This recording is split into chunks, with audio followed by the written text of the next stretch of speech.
wacho kadamna ni citizen mbui ka tindi donjo mari citizen nyak chulo siling prabich no bendo bedo kadamna ka penjo ni dhikanye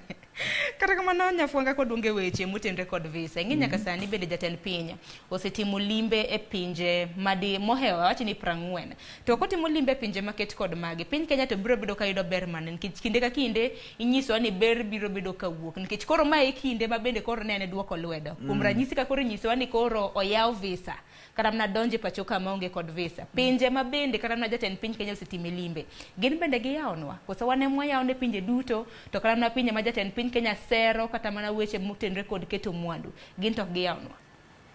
koro mane penjo ni to ka gini ber ko ber kama dak time gi pinje ma economists giriek dage time mokwongo kane watimo nonro gini dhi wuogi gima kesungu luongo ni reverse psychology mangiso ni ya kaka na oboda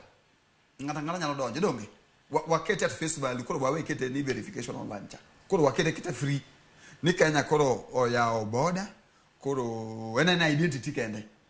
wakete ni there is a high 100% ni in kaka Sharon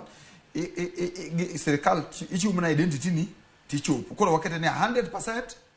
application rate success rate wakete kamano mangiso ne jawagunda mora mani Somalia madwa manigi paro maracha embassy mar America koro donjo ne Kenya obedo mayot koro yudo ka pinje mane terrorist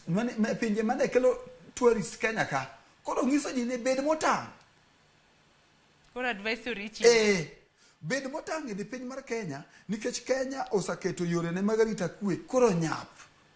koro ngene koro ne reverse benefit cha koro joma ne do biro Kenya ka visa wacho ni kikidhi idhi romo gi jawagunda Kenya koro inde Tanzania koro arita kweni en kima king'iye ti analyze policy kapok wadhi weche mag kata na mag visit mar ker we analyze policy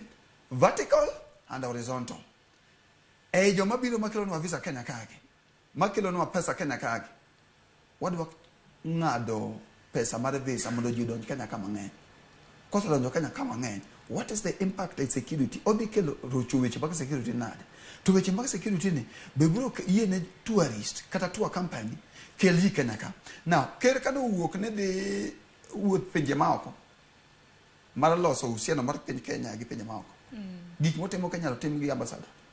although ber odhi okelo uhusiano inya tim gi ambassador number 2 kane Modi obiro Kenya ka dalo moko notimo research dalo mane president man Modi bi kapok no Uhuru Kenyatta ma president to wacho ni Kenya gi India biro bedo ga achiel mondo mi gimi luongo ni medical tourism mondo mi idara mar thieth ma India kako sa develop biro konyo jo Kenya ka kaka no wache no e kaka do rum kaka ne wijo wache modhi wache University of Nairobi ma ngane Modi obiro chiwo speech kaka rum koro serikali ne ya diplomacy mar president okon gima dhi mbele en gima kisungu luongo ni good will ka Modi osebiro Kenya ka mutieko kaka nawinjo na wacho cha koro it is the government of Kenya koro oro representative ge madhi India to follow up a promise ka bukisa kitu imana chungna un katado no wacho wach moro kada ne mbui kada ne a citizen no wacho ni ka Jack Ma nari Alibaba no biro Kenya ka ene mokelo Jack Ma li Kenya ka Alibaba Kenya ka to Jack Ma ko wuok to Rwanda to ko wuok Rwanda to dok China kodok China to president mar Rwanda ogone Jack Ma simi kendo ndikone ni kani biro Kenya ne wani gi diplomacy mane wawinjore ni ya wadwaro platform mar Alibaba mondo wakete gimiluongo ni mwandu mar jo Rwanda mang'eny nikech ng'eny Alibaba ne global audience kama mondo ji otigo goods mar Rwanda no skete Alibaba mano miyo yore mag ohala mag jo ohala mar Rwanda odhi mbele la Kenya